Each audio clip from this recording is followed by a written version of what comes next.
তো দেখো পাকা আম দিয়ে কীভাবে আমসত্ত্ব তৈরি করবে সেটা আজকের এই ভিডিওতে আমি দেখিয়ে দিচ্ছি, আর আমি খুবই সহজভাবে কিন্তু দেখানোর চেষ্টা করেছি। তো নমস্কার বন্ধুরা, দীপার রান্নাঘরে তোমাদেরকে স্বাগত। আমসত্ত্ব তৈরি করার জন্যই প্রথমে আমাদের কিন্তু লাগছে আম।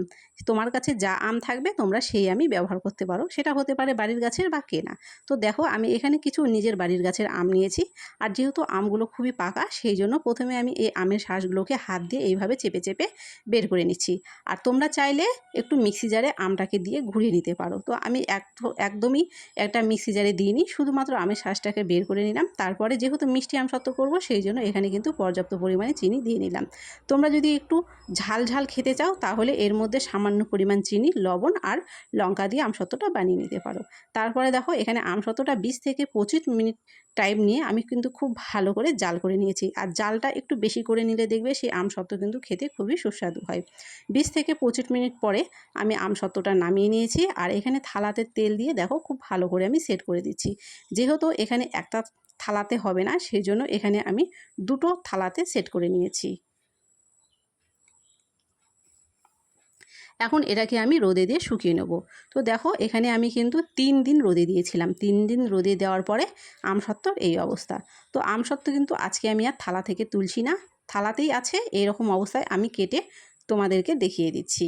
তো প্রথমে একটা ছুরি নিয়ে ছুরির সাহায্যে ঠিক এরকম লম্বা লম্বা করে আগে কেটে নিতে হবে।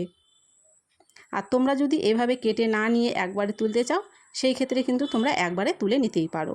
তো আমি আজকে আর তুললাম না, একদম কেটে কেটে দেখিয়ে দিচ্ছি। তারপরে দেখো ছুরির সাহায্যে প্রথমে মাথাটা একটু উঠিয়ে নিয়ে এইভাবে রোল করে নিলেই কিন্তু আমসত্ত্বটা থালা থেকে খুব ভালো করে উঠে যাবে।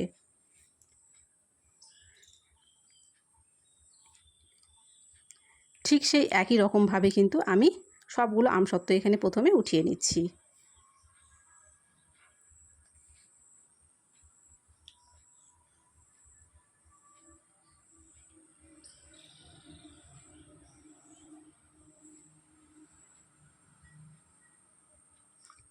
এক নাম্বার থালার আমসত্ত্বগুলো কিন্তু খুবই ভালো করে এখানে উঠে যাচ্ছে। এবারে 2 নাম্বার থালার আমসত্ত্বটাও আমি তোমাদেরকে উঠিয়ে দেখিয়ে দিচ্ছি।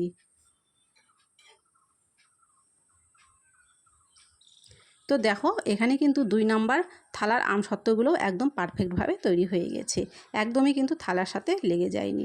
তো এভাবেই আমসত্ত্বগুলো তোমরা খুবই ঝটপট করে নিতে পারো। তো আজকের আমার এই আমসত্ত্বর রেসিপি তোমাদের কেমন লেগেছে কমেন্ট করে কিন্তু অবশ্যই জানিও।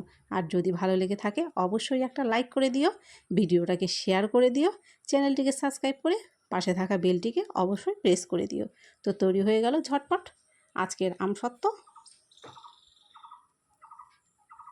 ও দেখা হচ্ছে তোমাদের সাথে পরের ভিডিওতে নতুন কোনো ভিডিও নিয়ে। ততক্ষণ পর্যন্ত তোমরা সকলে ভালো থেকো।